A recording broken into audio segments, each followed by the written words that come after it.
이제 에스더 마지막 10장 있는 이야기를 9장 17절부터 10장 3절까지에 있는 마무리 결론에 대한 이야기를 살펴봅니다.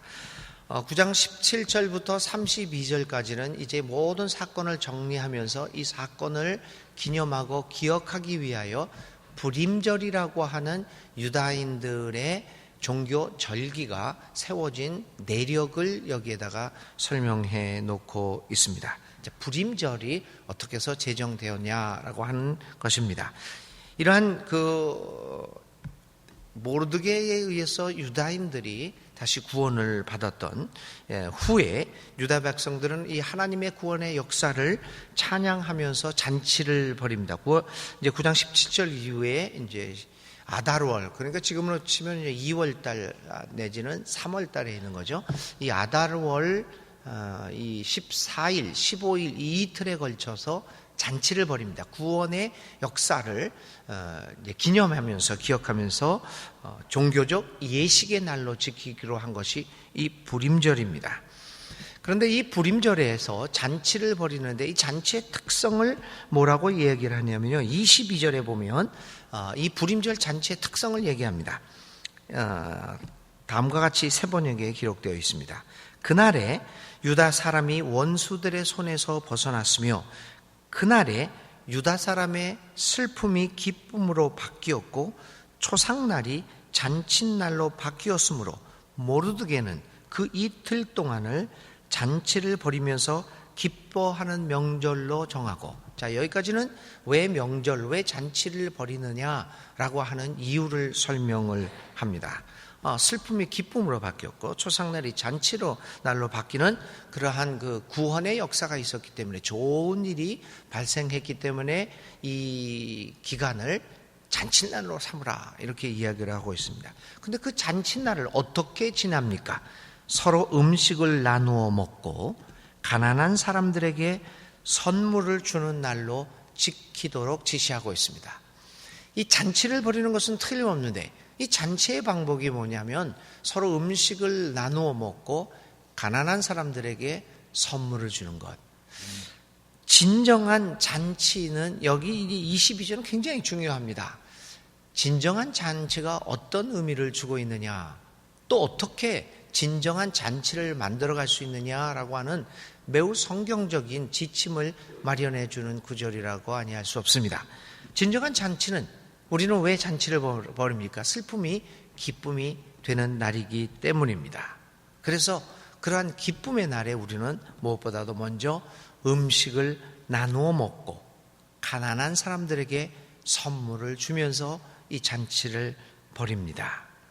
유대인들은 불임절을 지키면서 하나님이 그들이 멸망과 죽음의 직전까지 갔는데 바로 그 위기에서 극적으로 그들을 구원해 주셨음을 기억합니다.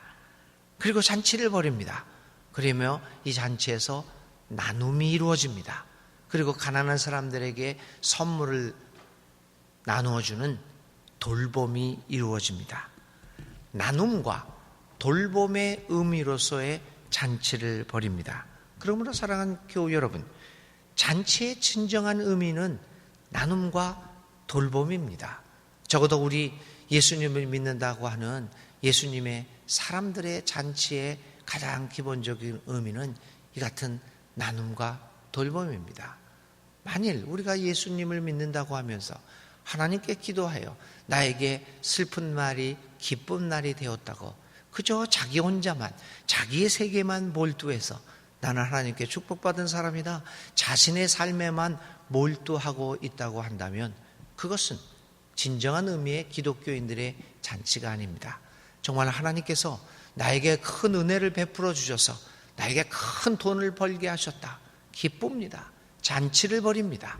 그러나 하나님께서 나를 그렇게 높게 쓰신 것을 가지고 나 혼자만의 삶의 잔치를 벌인다고 하면 그것은 하나님께서 온 축복이 아닐 가능성이 많습니다. 많은 하나님께서 나에게 주신 그 많은 물질을 가지고 오직 자기와 자기 가족만을 위해서 그렇게 이기적으로 개인적으로 살아가고 있다면 여러분, 그것은 한번 의심해 볼 만한 것입니다. 그 물질의 축복이 하나님으로부터 온 건가? 아니면 마귀로부터 온 건가? 우리는 한번 좀 이렇게 질문해 보아야 합니다. 하나님의 은혜 가운데서 나에게 큰 권력이 왔다. 기쁩니다.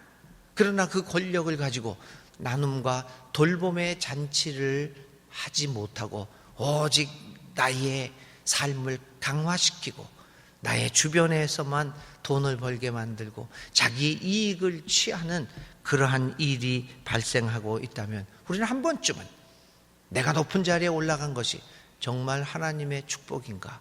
아니면 사탄이 그렇게 만든 것인가? 라고 하면서 진지하게 한번 질문해 볼 필요가 있습니다. 왜냐하면 진정한 의미에서의 기독교적 예수님의 사람의 잔치는 나눔과 돌봄의 의미 가운데서 이루어져야 하기 때문입니다.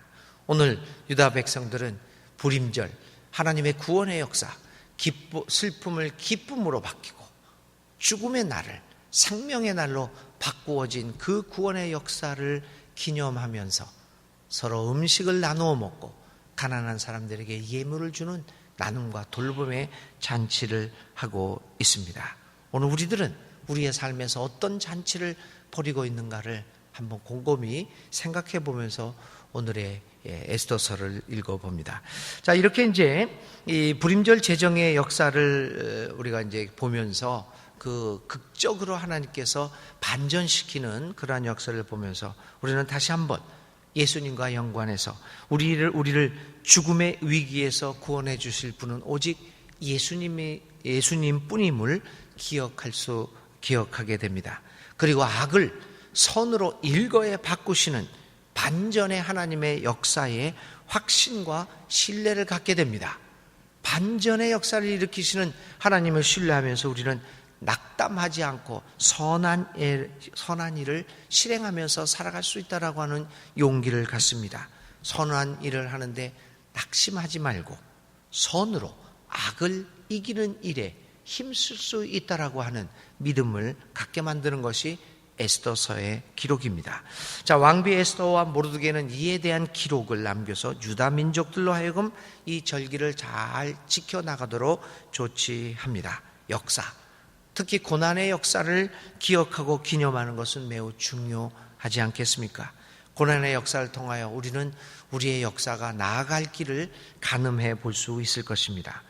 유다 민족들은 이처럼 고난의 역사를 통하여 하나님이 통하여 함께 하신 하나님을 기억하고 있습니다. 그리고 그들끼리의 공동체 의식을 강화시키며 함께 운명 공동체로서의 삶을 기억하고 있는 것입니다. 오늘 예수님을 믿는 우리들도 하나님의 역사의 주인이심을 다시 한번 기억하고 우리와 함께 하시는 하나님의 동행의 확신을 갖고 오늘 우리에게 주어진 삶을 충실하게 살아가야 할 것입니다. 이게 이제 9장 32절까지의 내용이고요. 그 다음에 이제 10장 1절부터 3절 아주 짤막하게 에스더의 결론을 내리고 있습니다. 유다인들을 죽음의 위기에서 건져내는데 가장 큰 공헌을 남긴 사람이 모르드게입니다. 그는 자신의 삶을 걸고 이 일을 성취합니다. 갖은 고난과 어려움 속에서도 그는 실망하지 않고 꿋꿋하게 절개를 지키면서 이 일을 수행했습니다. 모르드게는 하만의 불법적이고 은밀한 음모와 모략에도 굴하지 않았습니다. 그는 하만에게 절하지 않았습니다. 하나님과 왕에 대한 충성의 절개를 지켜나간 아주 꿋꿋한 사람으로 우리의 머리에 기억될 것입니다.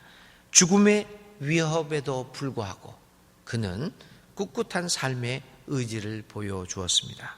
모르드게는 눈앞의 이익에 흔들리는 그러한 삶을 살지 않았습니다.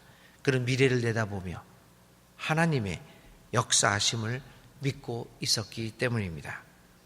하만은 어떤 면에서 오늘 믿는 사람들의 삶의 모델이 아닐 수 없습니다.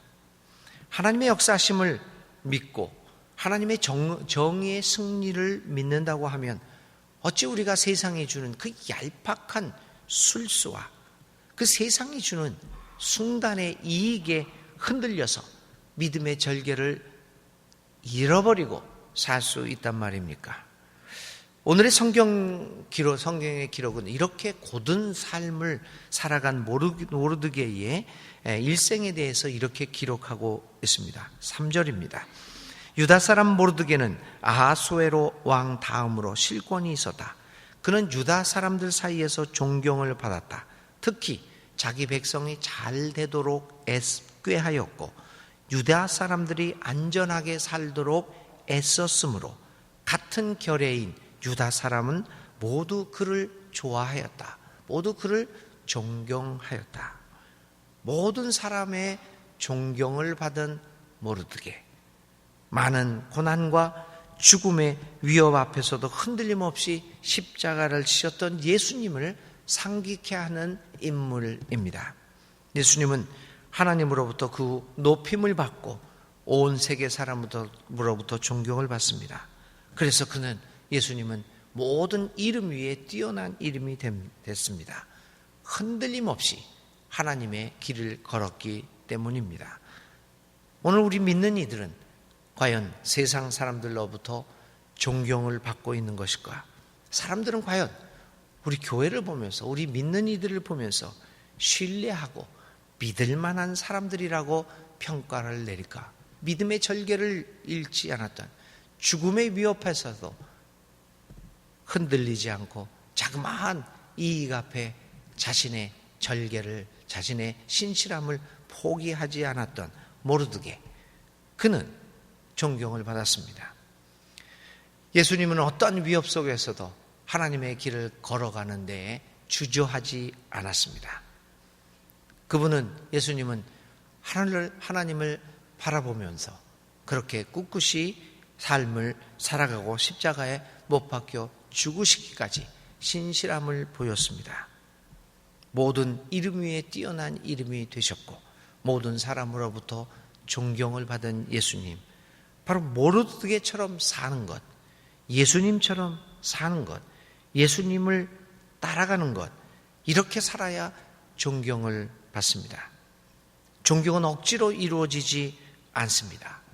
그것은 우리의 삶을 통하여 자연스럽게 얻게 되는 것 아니겠습니까? 오늘 에스더서의 모르드게의 삶의 기록을 보면서 우리가 살아가야 할 길이 무엇인가를 깨닫게 됩니다. 모르드게의 삶의 기록을 통하여 우리는 우리 기독교회가, 예수님을 믿는다고 하는 교회 공동체가 어떻게 살아가야 하는가를, 어떻게 살아가야 사람들한테 신뢰를 받고 존경을 받게 되는가 하는 것을 배우게 됩니다. 우리의 그 요란한 행사들, 우리의 요란한 전도한다고 길거리를 떠돌아다니며 지하철에서 외치는 그러한 소리를 통하여 우리는 사람들로부터 존경을 받을 수 없습니다. 모르드게처럼 사는 것, 예수님을 따라 사는 것, 그것만이 소리 없이 그리고 자연스럽게 사람들의 존경을 받는 유일한 방법이 될 것입니다. 이제 에스더서를 마치면서 다시 한번 에스더서를 통하여 역사의 교훈을 남기신 또 그 메시지를 들려주시는 하나님의 음성에 귀를 기울일 수 있는 우리 모두가 될 수 있기를 바랍니다. 자, 오늘 생각할 단어는 존경받기입니다. 모르드게가 존경을 받았듯이 예수님이 모든 이름 위에 뛰어났던 것처럼 존경받기, 그 단어를 가지고 생각하면서 오늘 하루를 하나님의 말씀 가운데 명상하시기 바랍니다. 오늘의 기도 드리겠습니다. 하나님, 에스더서를 다 읽었습니다.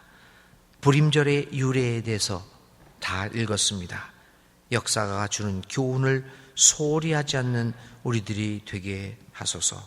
역사의 교훈에서 배워 반복되는 죄를 저지르지 않도록 우리를 도우소서. 결국 하나님의 정의가 승리한다는 확신 속에서 오늘도 흔들림이 없는 꿋꿋한 삶을 살아가는 우리들이 되게 하소서. 모르드게처럼 절개를 지키는 우리들이 되게 하소서. 예수님처럼 십자가의 고난도 마다하지 않고 주님의 가신 길을 묵묵히 그 길을 걸어가는 믿음의 사람들이 되게 하소서.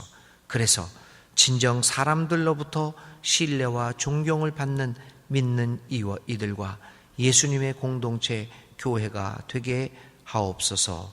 예수님의 이름으로 간절히 기도를 드립니다. 아멘. 예, 오늘의 실천입니다.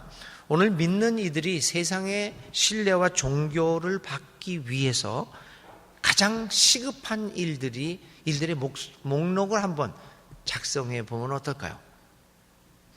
그리고 앞으로 그 중에서 내가 실천하고 있는 건 뭔가, 그리고 앞으로 내가 반드시 실천해야 할 항목이 무엇인가를 한번 분류해 보면서 그 리스트를 보면서 하나님 앞에 기도할 수 있는 실천을, 오늘의 실천을 해보시기 부탁드립니다. 주님 가르쳐 주신 기도드립니다. 하늘에 계신 우리 아버지, 아버지의 이름을 거룩하게 하시며 아버지의 나라가 오게 하시며 아버지의 뜻이 하늘에서와 같이 땅에서도 이루어지게 하소서. 오늘 우리에게 일용할 양식을 주시고 우리가 우리에게 잘못한 사람을 용서하여 준 것 같이 우리 죄를 용서하여 주시고 우리를 시험에 빠지지 않게 하시고 악에서 구하소서. 나라와 권능과 영광이 영원히 아버지의 것입니다. 아멘. 오늘도 하나님 앞에 간절히 기도하시기 바랍니다. 주께서 우리와 함께 하십니다.